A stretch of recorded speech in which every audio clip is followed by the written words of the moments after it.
Daddy और मौलाना बचाओ तहरीक के ऊपर बात करूंगा, बल्कि ये पाकिस्तान दुश्मन मूवमेंट बन गई है। पीडीएम पाकिस्तान दुश्मन मूवमेंट, जो पाकिस्तान की दुश्मनी में आके मौलाना साहब का बयान याद दिलाना चाहूँगा, जिन्होंने कहा था कि ख़वातीन की हुक्मरानी जायज़ नहीं है इस्लाम में।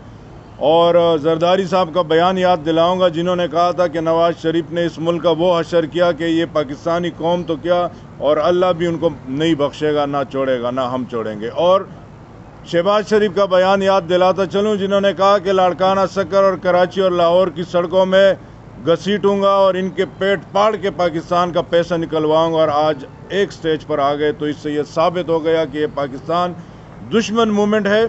और यहाँ करप्शन के इंजीनियर मुराद अली शाह या हाथ जोड़ के कहते था कि आप कोरोना से बचे, अपनी लाइफ और अपनी ज़िंदगियाँ बचाए, लेकिन आज वही शख्स कह रहा है कि खुली फ़िज़ा में कोरोना का कोई फैलाव नहीं होता और जलसों की इजाज़त दे दी। तो मैं आपसे हाथ जोड़कर कहता हूँ कि सिंध के अवाम को पीने का पानी दे, सिंध के अवाम को ट्रांसपोर्ट दे, सिंध के अवाम को तालीम की सहूलतें दे, सिंध के अवाम को सेहत की सहूलतें दे, सिंध के अवाम को रोज़गार दे, ना कि आप कोरोना दे जलसा करके। तो आपसे सिंध के अवाम पूछेंगे, ज़रूर पूछेंगे। हम जरदारी साहब के हल्के में गए थे, सेहत के मिनिस्टर अजरा पिच्चो के हल्के में गए थे, वहाँ पे माली लोगों को इंजेक्शन लगा रहा था, दवाइयाँ दे रहा था। हम बिलावल के हल्के में गए थे, वहाँ पे एक्सरे की मशीन नहीं थी। कल आपने एक तस्वीर देखी कि कचरे को किस तरीके से इतना बड़ा कपड़ा लगा के वो छुपाने की कोशिश कर रहे थे। लेकिन अब सिंध की आवाम अल्हम्दुलिल्लाह शऊर रखती है, उनको पता है, उन्होंने वो तस्वीरें निकाल के डाल दी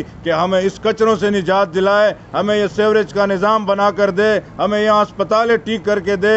हम दादों के अस्पताल में भी गए थे, 12 साल से जरदारी के नाम की तख्ती लगी हुई अस्पताल का हशर हमने देखा, वो खंडर बना हुआ पड़ा है। वहाँ जो सिविल हॉस्पिटल है उसमें पूरे इमरजेंसी के अंदर सिर्फ 2 मशीनें, वो जो कार्डिक मॉनिटर होती है कार्डिक के वार्ड में, वो काम कर रही थी, वो भी। और डायलिसिस के जो वार्ड था उसमें सिर्फ 2 मशीनें, वो भी जो हेपेटाइटिस के मरीजों के लिए होती है, वो काम कर रही थी। बाकी वो रेफर सेंटर बना हुआ था, वहाँ की एम्बुलेंसेज अपने ज़ाती इस्तेमाल के लिए लोग इस्तेमाल कर रहे थे। आपने कल भी देखा जिस तरह एम्बुलेंसेज को जलसों के लिए इस्तेमाल कर रहे हैं। तो इस मुल्क के बच्चा बच्चा आपसे इंशाल्लाह हिसाब लेगा, इस मुल्क का बच्चा बच्चा आपका गिरबान पकड़ेगा। जिस तरीके से कल मरियम कह रही थी कि मुल्क जो है ना नुकसान में जा रहा है, तो मुल्क तो आपके पापा ने और आपके जो समधी थे, जो रिश्तेदार थे, जो आज मफरूर है, आपके जो कज़न है जो आज मफरूर है, जिस मुल्क पे